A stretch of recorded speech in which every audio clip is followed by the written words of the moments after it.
ನಮಸ್ಕಾರ, good morning. 30 ನಿಮಿಷ 30 ಸುದ್ದಿಗೆ ಸ್ವಾಗತ. ನಾನು ಪೃಥ್ವಿರಾಜ್ ಹಾರನಹಳ್ಳಿ. 30 ನಿಮಿಷ 30 ಸುದ್ದಿಯಲ್ಲಿ ನಿನ್ನೆ ಆಗಿರುವಂತಹ ಪ್ರಮುಖ ಬೆಳವಣಿಗೆಗಳು, ಇವತ್ತು ಆಗಬಹುದಾದಂತಹ ಪ್ರಮುಖ ಬೆಳವಣಿಗೆಗಳ ಸುದ್ದಿಗಳನ್ನು ಒಂದೊಂದಾಗಿ ನಿಮ್ಮ ಮುಂದೆ ಇಡ್ತಾ ಹೋಗ್ತೀನಿ, ನೋಡ್ತಾ ಹೋಗೋಣ.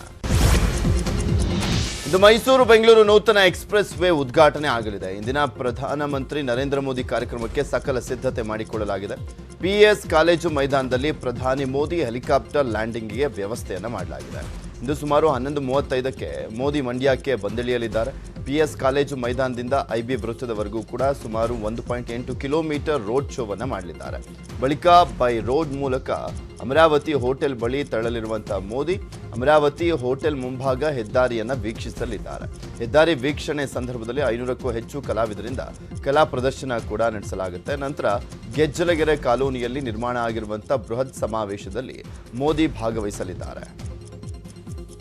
ಮಂಡ್ಯದ ಗೆಜ್ಜಲಗೆರೆ ಕಾಲೋನಿಗೆ ಆಗಮಿಸಿದ್ದೀನಿ. ಈ ಒಂದು ಜಾಗದಲ್ಲೇ ಮೋದಿಯವರ ಸಮಾವೇಶ ನಡೀತಕ್ಕಂಥದ್ದು. ಅಂದ್ರೆ ಮಾರ್ಚ್ 12ನೇ ತಾರೀಕು ಈ ಒಂದು ಜಾಗದಲ್ಲಿ ಮೋದಿಯವರ ಸಮಾವೇಶ ಮಾಡಲಿಕ್ಕೆ ನಿಗದಿಯಾಗಿರ್ತಕ್ಕಂಥದ್ದು. ಅಂದ್ರೆ ನೀವೀಗ ದೃಶ್ಯದಲ್ಲಿ ನೋಡ್ತಿರ್ಬೋದು, ಏನು ಈ ಬೆಂಗಳೂರು ಮೈಸೂರು ಹೆದ್ದಾರಿ ಏನಿದೆ, ಈ ಹೆದ್ದಾರಿ ಹೈವೇ ಮೂಲಕ ಮೋದಿಜಿಯವರು ಇಲ್ಲಿಗೆ ಆಗಮಿಸ್ತಾರೆ.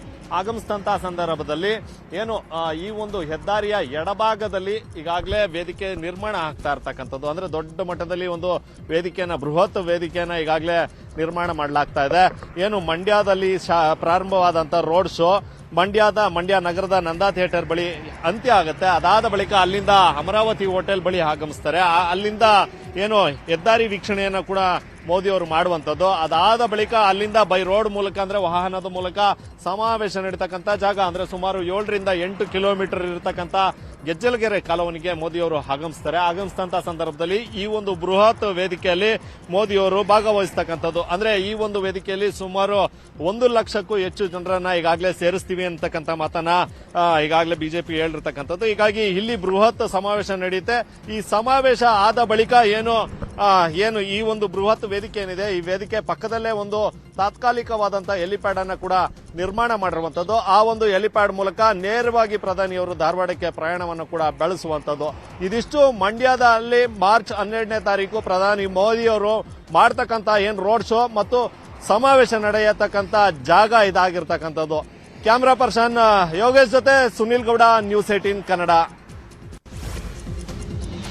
ಪ್ರಧಾನಿ ನರೇಂದ್ರ ಮೋದಿ ಇಂದು ಧಾರವಾಡ ಜಿಲ್ಲೆಗೂ ಕೂಡ ಭೇಟಿಯನ್ನ ಕೊಡಲಿದ್ದಾರೆ. ಐಐಟಿಯನ್ನ ಪ್ರಧಾನಿ ಮೋದಿ ಉದ್ಘಾಟನೆ ಮಾಡಲಿದ್ದಾರೆ.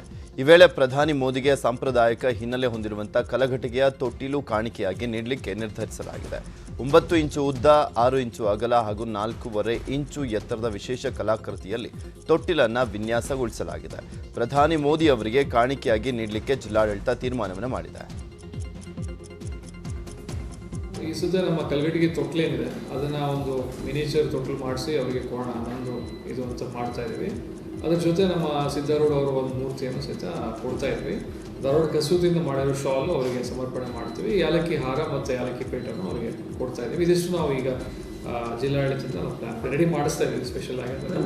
ಪ್ರಧಾನಿ ಮೋದಿ ಆಗಮನ ಹಿನ್ನೆಲೆಯಲ್ಲಿ ಧಾರವಾಡ ನಗರದಾದ್ಯಂತ ಪೊಲೀಸ್ ಬಿಗಿ ಬಂದೋಬಸ್ತನ್ನು ಮಾಡಲಾಗಿದೆ. ಭದ್ರತೆಗಾಗಿ ಒಟ್ಟು 6 ಎಸ್ಪಿ, 8 ಜನ ಹೆಚ್ಚುವರಿ ಎಸ್ಪಿ, 28 ಡಿವೈಎಸ್ಪಿ ನೇತೃತ್ವದಲ್ಲಿ 1484 ಸಿಬ್ಬಂದಿಗಳನ್ನು ನಿಯೋಜನೆ ಮಾಡಲಾಗಿದೆ. ಇದು ಪ್ರಧಾನಿ ಮೋದಿಯಿಂದ ದಶಪಥ ಹೆದ್ದಾರಿ ಲೋಕಾರ್ಪಣೆ ಆಗ್ತಾ ಇದೆ. ಇದೇ ವೇಳೆ ರಾಮನಗರದ ಹಾರೋಹಳ್ಳಿಯಲ್ಲಿ ಜೆಡಿಎಸ್ ಶಕ್ತಿ ಪ್ರದರ್ಶನ ನಡೆಯಲಿದೆ. ಹಾರೋಹಳ್ಳಿ ನೂತನ ತಾಲೂಕು ರಚನೆ ಹಿನ್ನೆಲೆಯಲ್ಲಿ ಮಾಜಿ ಸಿಎಂ ಕುಮಾರಸ್ವಾಮಿ ಅವರಿಗೆ ಅಭಿನಂದನಾ ಸಮಾರಂಭ ನಡೆಯಲಿದೆ. ಇದೇ ವೇಳೆ 30,000 ಜನರಿಗೆ ಬಾಡೂಟ ಕಾರ್ಯಕ್ರಮವನ್ನು ಕೂಡ ಹಮ್ಮಿಕೊಳ್ಳಲಾಗಿದೆ. ವಿಶ್ವದ ಅತಿ ಉದ್ದದ ರೈಲ್ವೆ ಪ್ಲಾಟ್ಫಾರ್ಮ್ ಉದ್ಘಾಟನೆಗೆ ಕ್ಷಣಗಣನೆ ಆರಂಭವಾಗಿದೆ. ಹುಬ್ಬಳ್ಳಿ ರೈಲ್ವೆ ನಿಲ್ದಾಣದಲ್ಲಿ ವಿಶ್ವದ ಅತಿ ಉದ್ದದ ಪ್ಲಾಟ್ಫಾರ್ಮ್ ಸ್ಥಾಪನೆಗೊಂಡಿದೆ. ಇದು ಪ್ರಧಾನಮಂತ್ರಿ ನರೇಂದ್ರ ಮೋದಿ ಉದ್ಘಾಟನೆ ಮಾಡಲಿದ್ದಾರೆ. 1505 ಮೀಟರ್ ಉದ್ದವನ್ನು ಒಳಗೊಂಡಿರುವಂತಹ ಪ್ಲಾಟ್ಫಾರ್ಮ್ ಇದಾಗಿದ್ದು, ಇದಕ್ಕೂ ಮುನ್ನ ರೈಲ್ವೆ ಪ್ಲಾಟ್ಫಾರ್ಮ್ 550 ಮೀಟರ್ ಇತ್ತು. ಹುಬ್ಬಳ್ಳಿಯಲ್ಲಿ ಒಟ್ಟು 8 ಪ್ಲಾಟ್ಫಾರ್ಮ್ಗಳ ಸ್ಥಾಪನೆ ಮಾಡಲಾಗಿದೆ. ಉದ್ಘಾಟನೆಗೂ ಮುನ್ನವೇ ಹುಬ್ಬಳ್ಳಿ ರೈಲ್ವೆ ಪ್ಲಾಟ್ಫಾರ್ಮ್ ಗಿನ್ನಿಸ್ ದಾಖಲೆಯನ್ನು ನಿರ್ಮಿಸಿದೆ. ಇದು ತುಮಕೂರಿನ ಕೊರಟಗೆರೆಯಲ್ಲಿ ಬಿಜೆಪಿ ಶಕ್ತಿ ಪ್ರದರ್ಶನ ಮಾಡಲಿದೆ. ಈ ಮೂಲಕ ಕಾಂಗ್ರೆಸ್ನಲ್ಲಿ ದಲಿತ ಸಿಎಂ ರೇಸ್ನಲ್ಲಿರುವಂತಹ ಡಾಕ್ಟರ್ ಜಿ ಪರಮೇಶ್ವರ್ಗೆ ಟಕ್ಕರ್ ಕೊಡಲಿಕ್ಕೆ ಬಿಜೆಪಿ ಭರ್ಜರಿ ತಯಾರಿಯನ್ನು ನಡೆಸಿದೆ. ಇಂದು ಮಧ್ಯಾಹ್ನ 3 ಗಂಟೆಗೆ ಕೊರಟಗೆರೆ ಪಟ್ಟಣದ ಸರ್ಕಾರಿ ಕಾಲೇಜು ಮೈದಾನದಲ್ಲಿ ಬಿಜೆಪಿ ಯುವ ಸಮಾವೇಶ ಆಯೋಜನೆ ಮಾಡಲಾಗಿದೆ. ಕಾರ್ಯಕ್ರಮದಲ್ಲಿ ಬಿಜೆಪಿ ಪಕ್ಷದ ರಾಜ್ಯ ಉಪಾಧ್ಯಕ್ಷ ಬಿವೈ ವಿಜಯೇಂದ್ರ, ಸಂಸದ ತೇಜಸ್ವಿ ಸೂರ್ಯ ಹಾಗೂ ರಾಜ್ಯಸಭಾ ಸದಸ್ಯ ಜಗ್ಗೇಶ್ ಸೇರಿದಂತೆ ಬಿಜೆಪಿಯ ಹಲವು ಮುಖಂಡರು ಕಾರ್ಯಕ್ರಮದಲ್ಲಿ ಭಾಗಿಯಾಗಲಿದ್ದಾರೆ.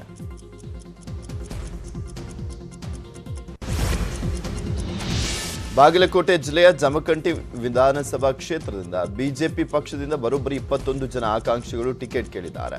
ಹೀಗಾಗಿ ಹೈಕಮಾಂಡ್ಗೆ ದೊಡ್ಡ ತಲೆನೋವಾಗಿ ಪರಿಣಮಿಸಿದೆ. 21 ಜನ ಆಕಾಂಕ್ಷಿಗಳ ಜೊತೆಗೆ ಬಿಜೆಪಿ ಬಾಗಲಕೋಟೆ ಜಿಲ್ಲಾಧ್ಯಕ್ಷ ಶಾಂತಗೌಡ ಪಾಟೀಲ ಸಭೆಯನ್ನು ನಡೆಸಿದರು. ಚುನಾವಣೆಯಲ್ಲಿ ಯಾರಿಗೆ ಟಿಕೆಟ್ ನೀಡಿದರೂ ಕೂಡ ಎಲ್ಲರೂ ಒಗ್ಗಟ್ಟಿನಿಂದ ಕೆಲಸ ಮಾಡುವಂತೆಯೂ ಕೂಡ ಎಲ್ಲರಿಗೂ ತಿಳಿವಳಿಕೆಯನ್ನ ನೀಡಿದ್ದಾರೆ. ಜೊತೆಗೆ ಜಮಖಂಡಿ ನಗರದ ಪ್ರಮುಖ ದೇವಸ್ಥಾನಗಳಿಗೂ ಕೂಡ ಕರೆದುಕೊಂಡು ಹೋಗಿ ಆಣೆ ಪ್ರಮಾಣವನ್ನು ಮಾಡಿಸಿದ್ದಾರೆ. ಮಾಜಿ ಸಚಿವ ಎ ಮಂಜು ಬಿಜೆಪಿ ಪಕ್ಷಕ್ಕೆ ಗುಡ್ ಬೈ ಹೇಳಿ ಜೆಡಿಎಸ್ಗೆ ಸೇರಿದ್ದಾರೆ. ಮಾಜಿ ಪ್ರಧಾನಿ ದೇವೇಗೌಡರ ಸಮ್ಮುಖದಲ್ಲಿ ರಾಮನಗರದ ತೋಟದ ಮನೆಯಲ್ಲಿ ಪಕ್ಷಕ್ಕೆ ಸೇರಿದ್ದಾರೆ. ಕಳೆದ ವಿಧಾನಸಭಾ ಚುನಾವಣೆ ಬಳಿಕ ಬಿಜೆಪಿಯಿಂದ ಅಂತರವನ್ನ ಕಾಯ್ದುಕೊಂಡಿದ್ದಂಥವರು ಇನ್ನು ಕಾಂಗ್ರೆಸ್ಗೆ ಸೇರ್ತಾರೆ ಅಂತ ಹೇಳಲಾಗ್ತಾ ಇತ್ತು. ಆದರೆ ಕೊನೆಗೂ ಜೆಡಿಎಸ್ ಸೇರಿದ್ದಾರೆ. ಬಿಜೆಪಿ ಅಧಿಕಾರಕ್ಕೆ ಬಂದಿರುವಂಥದ್ದು ಹಿಂದುತ್ವದ ಆಧಾರದ ಮೇಲೆ ಅಂತ ಸಚಿವ ಸುನಿಲ್ ಕುಮಾರ್ ತಿಳಿಸಿದ್ದಾರೆ. ಪುತ್ತೂರಿನಲ್ಲಿ ನಡೆದಂಥ ಬಿಜೆಪಿ ಸಂಕಲ್ಪ ಯಾತ್ರೆಯಲ್ಲಿ ಮಾತನಾಡಿದಂಥ ಅವರು ಕೇಂದ್ರ ಮತ್ತು ರಾಜ್ಯ ಸರ್ಕಾರ ಹಿಂದುತ್ವಕ್ಕೆ ಹೆಚ್ಚಿನ ಆದ್ಯತೆಯನ್ನು ನೀಡಿದೆ. ಒಂದು ವೇಳೆ ಕಾಂಗ್ರೆಸ್ ಅಧಿಕಾರಕ್ಕೆ ಬಂದರೆ ಜನತೆಗೆ ಗಂಡಾಂತರ ಎದುರಾಗುತ್ತೆ ಅಂತ ಹೇಳಿದ್ದಾರೆ. ಮುಂದಿನ ತಿಂಗಳು ಮೇ ತಿಂಗಳ ಮೊದಲ ವಾರದಲ್ಲಿ ಚುನಾವಣೆ ಬರುತ್ತೆ. ನಮ್ಮ ಬೂತ್ಗಳಲ್ಲಿ ನಾವೇ ಅಭ್ಯರ್ಥಿಗಳು, ನಮ್ಮ ಬೂತ್ಗಳಲ್ಲಿ ನಾನೇ ಅಭ್ಯರ್ಥಿ ಎನ್ನುವಂತ ಸಂಕಲ್ಪವನ್ನ ಭಾವನೆಗಳನ್ನು ಇಟ್ಟುಕೊಂಡು ಕೆಲಸ ಕಾರ್ಯಗಳನ್ನು ಮಾಡೋಣ. ಕಾಂಗ್ರೆಸ್ ಮತ್ತೊಮ್ಮೆ ರಾಜ್ಯದಲ್ಲಿ ಅಧಿಕಾರಕ್ಕೆ ಬಂದ್ರೆ ಬಹಳ ದೊಡ್ಡ ಪ್ರಮಾಣದಲ್ಲಿ ಅಭದ್ರತೆಯನ್ನು ಸೃಷ್ಟಿ ಮಾಡುವಂತ, ಸಮಾಜಘಾತಕ ಶಕ್ತಿಗಳ ವಿಜೃಂಭಿಸುವಂತ, ಅಭಿವೃದ್ಧಿ ಶೂನ್ಯವಾದಂತ ಆಡಳಿತ ಮತ್ತೊಮ್ಮೆ ನಿರ್ಮಾಣ ಆಗೋದು ಬೇಡ ಅಂತಾದ್ರೆ ಕೇಂದ್ರದಲ್ಲಿ ಮತ್ತು ರಾಜ್ಯದಲ್ಲಿ ಒಂದೇ ಆಡಳಿತದ, ಒಂದೇ ಭಾವನೆಯ, ಒಂದೇ ಸಿದ್ಧಾಂತದ ಸರ್ಕಾರಗಳು ಬರಬೇಕಾಗಿದೆ. ಶಾಸಕ ಮಾಡಾಳ್ ವಿರೂಪಾಕ್ಷಪ್ಪ ಮನೆ ಮೇಲೆ ಲೋಕಾಯುಕ್ತ ದಾಳಿ ಪ್ರಕರಣಕ್ಕೆ ಸಂಬಂಧಪಟ್ಟಂತೆ ಶಾಸಕರಿಗೆ ಐಟಿ ಹಾಗೂ ಇಡಿಯ ಸಂಕಷ್ಟ ಎದುರಾಗಿದೆ. 8 ಕೋಟಿ ಬಗ್ಗೆ ಆದಾಯ ತೆರಿಗೆ ಇಲಾಖೆಗೆ ಮಾಹಿತಿಯನ್ನು ನೀಡಲಾಗಿದೆ. ಹಣದ ಬಗ್ಗೆ ಲೋಕಾಯುಕ್ತ ಅಧಿಕಾರಿಗಳು ಐಟಿಗೆ ಪತ್ರವನ್ನು ಬರೆದಿದ್ದಾರೆ. ಹೀಗಾಗಿ ಹಣದ ಮೂಲದ ಬಗ್ಗೆ ಐಟಿ ತನಿಖೆಯನ್ನು ನಡೆಸಲಿದೆ. ಐಟಿ ಜೊತೆಗೆ ಇಡಿ ಅಧಿಕಾರಿಗಳು ಪ್ರಕರಣದಲ್ಲಿ ಎಂಟ್ರಿ ಆಗುವಂತ ಸಾಧ್ಯತೆ ಇದೆ. ಧ್ರುವನಾರಾಯಣ್ ಅವರ ಹುಟ್ಟೂರು ಚಾಮರಾಜನಗರ ತಾಲೂಕಿನ ಹೆಗ್ಗವಾಡಿ ಗ್ರಾಮದಲ್ಲಿ ನೇರವ ಮೌನ ಆವರಿಸಿದೆ.